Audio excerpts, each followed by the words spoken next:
Salut à tous, moi c'est Kenfa. Je tiens tout d'abord à te rappeler que si tu n'as pas de flexibilité dans ta façon de penser, cette vidéo n'est pas pour toi. Parce que lorsqu'on n'obtient pas des résultats attendus, la seule solution est de changer sa façon de penser. Ta façon de penser guide tes actes. Tes actes produisent les résultats que tu obtiens dans ta vie. Changer ta façon de penser, c'est changer les résultats de ta vie. Et si jusque-là tu continues à m'écouter, je vais te prêter 3 outils indispensables pour avoir cette flexibilité de pensée. Les outils sont simples. Elles conduisent à la vérité personnelle. Nous avons tout d'abord la neutralité, le fait de rester neutre par rapport à tout, face à tout, parce qu'elle éloigne aussi de la peur. Rester neutre par rapport à l'information que tu consommes. Rester neutre par rapport à la personne qui te transmet l'information. Rester neutre par rapport au canal via lequel tu as accès à l'information. Ça, c'est de 1. De 2, avoir la flexibilité, c'est-à-dire être capable de consommer la même information de plusieurs sources différentes, quelle qu'en soit la nature de la source. Même si la pensée est opposée à celle que tu as, être capable de consommer cette information quand même. Et en fin de cause, faire les liens de cause à effet par rapport à toutes les informations consommées, afin de pouvoir se faire sa vérité propre à soi, à n'importe quel sujet. Ça te permet d'éviter le risque de te faire instrumentaliser ou manipuler par un certain nombre de personnes, quelle que soit l'intention. Jusque-là, je ne faisais que planter le décor. La vidéo d'aujourd'hui a pour source une question qui m'a intrigué. Qui sommes-nous? Où allons-nous? Après plusieurs réflexions et recherches, je suis arrivé jusqu'à Dieu. C'est pourquoi je pense que Dieu, c'est l'essence. L'essence, c'est ce qu'il fait que toute chose est ce qu'elle est. Et l'une des caractéristiques majeures de l'essence reste la mémoire. Je prends un exemple simple. Ce qui fait que l'humain est l'humain, c'est tout ce qu'il laisse après son existence. C'est ça que j'appelle la mémoire. Si en tant qu'humain, tu ne laisses rien en tant que mémoire, qu'il va laisser une valeur et une trace de ton existence, ton existence n'aura aucune importance. Je prends un exemple simple. Thomas Sankara a existé et il existera toujours. Il est éternel, tout comme on dit de Dieu qu'il est éternel. Ce n'est pas lui en personne qui est éternel, mais c'est ce qu'il a laissé comme mémoire de son existence qui fait qu'il reste éternel. Mais il existe plusieurs autres personnes qui ont existé à l'époque de Thomas Sankara. Et aujourd'hui, on n'a aucune trace de leur existence. Ça, c'est la valeur de la mémoire. Et nos ancêtres, les Égyptiens, l'avaient compris. C'est pourquoi aujourd'hui, nous avons toutes les connaissances de l'Égypte antique. Et que cette Égypte restera éternelle à travers les informations, les dessins, les écrits et les monuments qu'ils ont laissés, qui est la mémoire de leur existence. L'une des raisons pour lesquelles je dis encore que la mémoire est une des caractéristiques majeures de Dieu, c'est le fait qu'aujourd'hui, si tu veux faire régner le mal dans un peuple, si tu veux détourner un peuple, si tu veux tromper un peuple, transforme, modifie, détruit ou cache leur mémoire. tu es capable de les manipuler à ta guise. Nous avons pour preuve le malheur de l'Afrique aujourd'hui, victime de la destruction, de la modification, de la transformation de leur mémoire. Aujourd'hui, les Occidentaux sont prêts à tout pour que la mémoire africaine reste secrète. Aujourd'hui, il est impossible d'avoir accès aux informations du génocide des Tutsis. Pourtant, elles existent et elles sont gardées secrètes en France. Nous avons Omar Sy, tout récemment, qui a produit un film. Et après ce film, il est persécuté. Il est maltraité. Il est devenu l'ennemi des Français, tout simplement parce qu'il a réveillé la mémoire des Africains basée sur les tirailleurs sénégalais. Nous avons dans un pays comme le Cameroun, où après les grandes œuvres de Eumniobel, de Félix Moumi et de Ernest Wandji, il était interdit pendant plus d'une décennie de parler d'eux, c'est-à-dire de partager la mémoire camerounaise. Tout simplement parce que c'est en cachant la mémoire d'un peuple qu'on arrive à la manipuler. Ainsi est la valeur et l'importance de la mémoire. Elle va au-delà parce qu'il existe deux formes de mémoire, deux types de mémoire. La mémoire volontaire et la mémoire involontaire. Je m'explique. La mémoire volontaire, c'est la mémoire qui est donnée, gravée, gardée, protégée volontairement par un certain nombre de personnes, comme l'ont fait nos ancêtres en Égypte. Et la mémoire involontaire est plus basée sur la spiritualité, le côté dont on n'a pas physiquement accès. Si par exemple, un de tes ancêtres a pleuré sur une pierre et ses larmes ont coulé sur cette pierre, sache que c'est une mémoire, c'est une information qui va rester éternellement gravée sur cette pierre. C'est pour ça que les sciences africaines sont basées sur les pierres.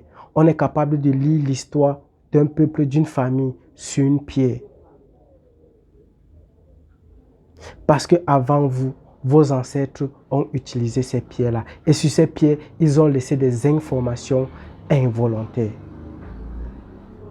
C'est pas tout. Même à travers les plantes, j'explique comment. Lorsque nous mourons, on nous enterre. Il est ignoré par personne que la décomposition d'un corps est fertile. Elle rend fertile un sol. Ça signifie quoi? Ça signifie que la décomposition d'un corps permet le développement d'une plante. Par quel moyen?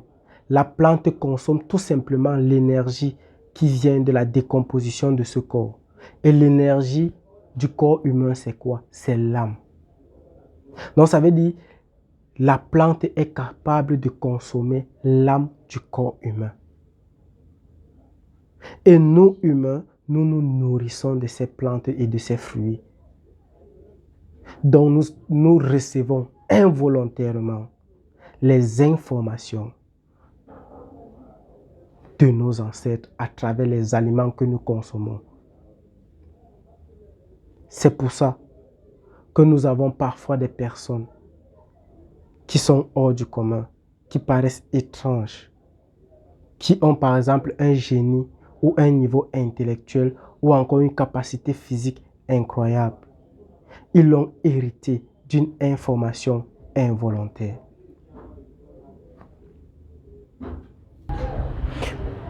La vie est une continuité et une évolution. C'est pourquoi elle n'a fait qu'évoluer au fil du temps. Évoluer, cette évolution est basée sur la mémoire, l'initiation, pas l'apprentissage. C'est là qu'interviennent nos ancêtres noirs égyptiens. Ils étaient conscients de ça. Ils avaient une connaissance absolue. Tout ce qui existe aujourd'hui était déjà connu en Égypte antique. Et cette connaissance était utilisée. Cette connaissance était d'abord basée sur la mémoire, l'initiation. Et c'est pourquoi elle était codée.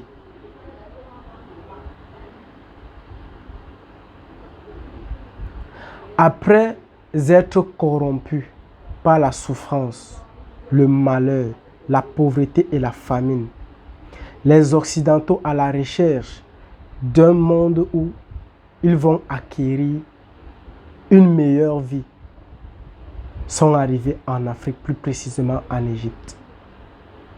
Ils ont été époustouflés, étonnés, émerveillés par l'abondance alimentaire et la civilisation qui régnait déjà dans ce peuple.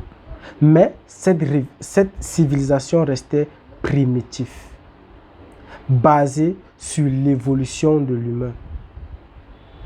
Parce qu'à l'époque déjà, les Égyptiens étaient conscients du fait que la vie venait de la mer, du point le plus bas, et a continué jusqu'à la terre et devait continuer dans les airs, dans l'espace et dans l'univers.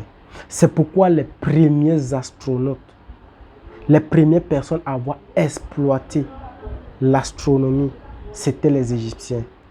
Parce qu'il était imposé pour eux, d'abord parce qu'ils étaient des grands cultivateurs. Ils devaient maîtriser le calendrier, les saisons et comprendre l'astronomie. Lorsque les Occidentaux arrivent en Afrique, plus précisément en Égypte, ils sont formés, mais ils ne sont pas initiés. Mais le fait qu'ils soient déjà corrompus par la souffrance, ils ont eu des idées de domination, d'exploitation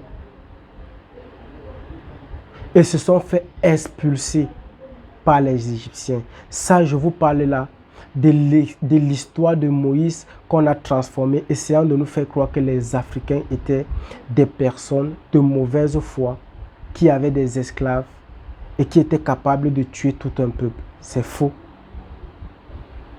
Parce qu'aucune pyramide n'a été montée sous la violence, parce qu'ils avaient une technologie tellement développée et incroyable qu'ils étaient capables de monter toutes ces pyramides-là sans avoir besoin de torturer les humains. Ils avaient des techniques que jusqu'aujourd'hui on ignore. Mais à cause de la mauvaise foi, de la mauvaise pensée et de l'esprit corrompu des Occidentaux, ils ont décidé d'expulser les Occidentaux de l'Égypte afin de continuer avec cette voie qui leur était destinée de conduire l'être humain de la terre au point le plus supérieur, qui pour eux était l'univers. C'est-à-dire, ils avaient pour objectif d'élever l'esprit de l'humain. Une fois expulsés de l'Afrique, les Occidentaux, à partir de la technologie qu'ils ont apprise, la philosophie, la technologie, la science et la chimie qu'ils ont apprise en Afrique, ils ont développé leur philosophie destructrice où ils ont fabriqué des armes ou encore tous les moyens qu'ils pouvaient utiliser pour faire régner leur domination en Afrique. Une fois de retour en Afrique, ils ont fait régner cette domination à travers la torture, la maltraitance et la mort.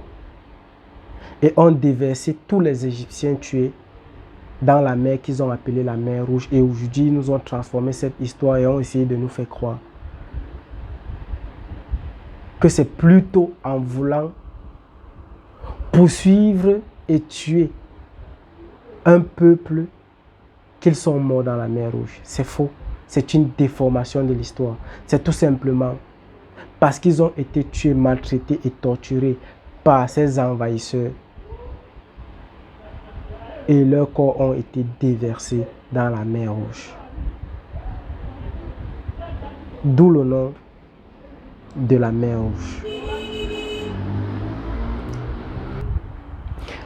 Conscient de la valeur de la mémoire, parce que c'était la base de la formation et de l'évolution de la connaissance égyptienne, elle était basée sur la mémoire, l'évolution et l'initiation.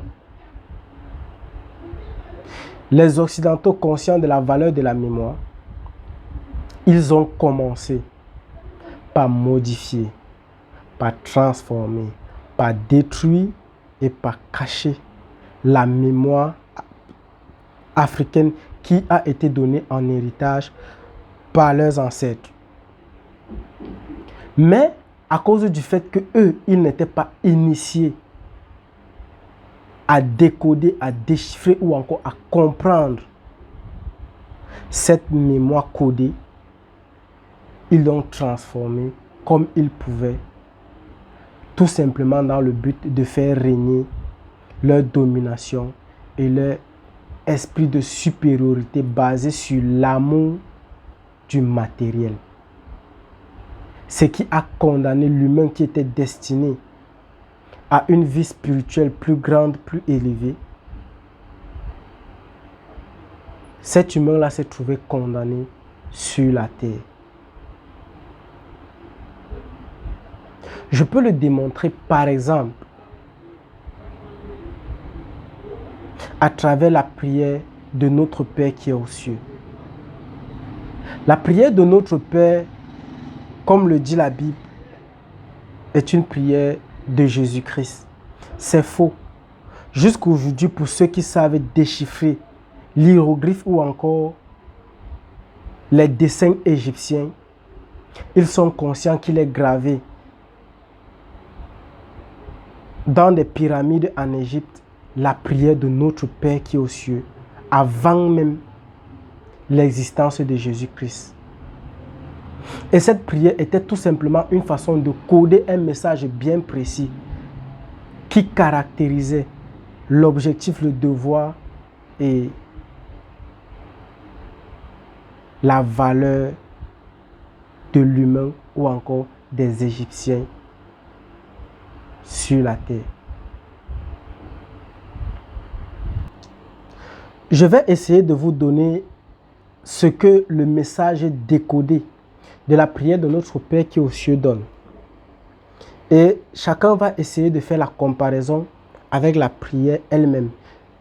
Je vais faire une autre vidéo où je vais essayer d'expliquer d'où vient chaque terme du message décodé de la prière.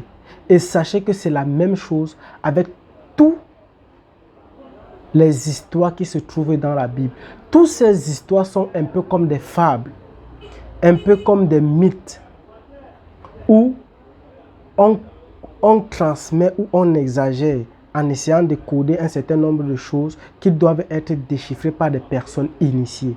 C'est la même chose avec tout, que ce soit l'histoire de Jacob, que ce soit l'histoire de Noé, ce sont tous des histoires qui ont été codées afin d'être déchiffrées pour mener à bon l'objectif du peuple égyptien qui était basé sur l'humanisme et l'élévation de l'esprit humain. Dans la prière Notre Père qui est aux cieux, en décodant, voilà ce que ça donne. Notre vie dans le ciel, notre vie dans le ciel, qu'elle soit sanctifiée, que cette vie-là soit sanctifiée. Que cette vie prenne forme, qu'elle prenne forme. qu'elle soit d'abord reflétée sur la terre.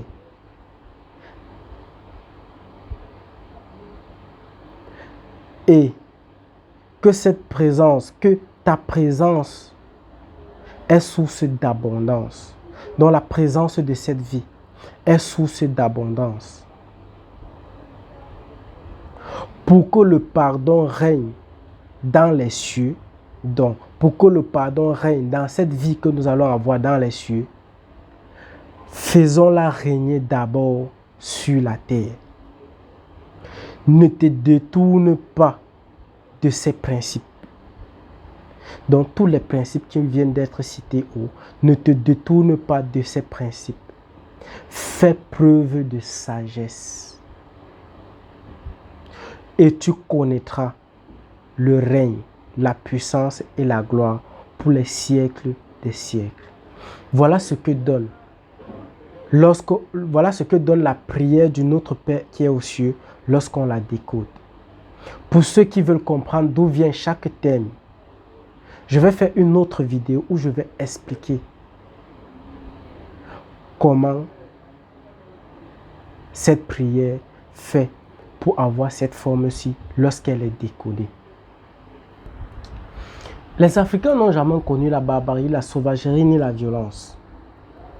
Ils ont été la civilisation la plus parfaite et la plus pure de l'humanité. Mais après l'arrivée des Occidentaux, dans cette domination, dans cet esprit de supériorité, de destruction et de crime, certains Africains se sont trouvés obligés de se conformer au régime occidental afin de préserver leur vie. Ainsi, ils ont commencé à servir les intérêts des Occidentaux. C'est comme ça que naît la violence entre les Africains. La vidéo n'a pas pour objectif de vous dire exactement qui est l'homme ou encore où il va. Mais elle a plutôt pour objectif de vous amener à vous poser beaucoup plus de questions, plus importantes, qui va vous rapprocher de plus en plus de qui vous êtes vraiment. Et avec une belle approche, peut-être même arriver à comprendre où nous allons.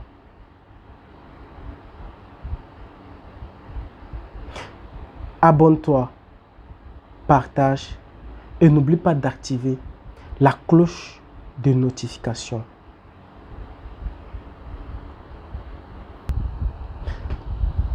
Conscient du fait que nous ne pouvons pas rompre immédiatement avec la société actuelle, ma prochaine vidéo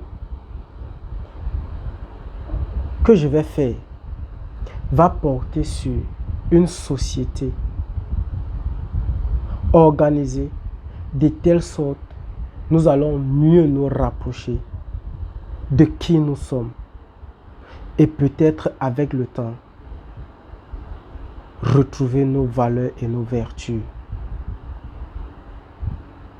et arriver un jour à atteindre notre objectif qui est d'élever l'esprit humain au-delà du matériel et du physique qui nous condamne dans ce monde physique et mortel. Merci beaucoup et à très bientôt.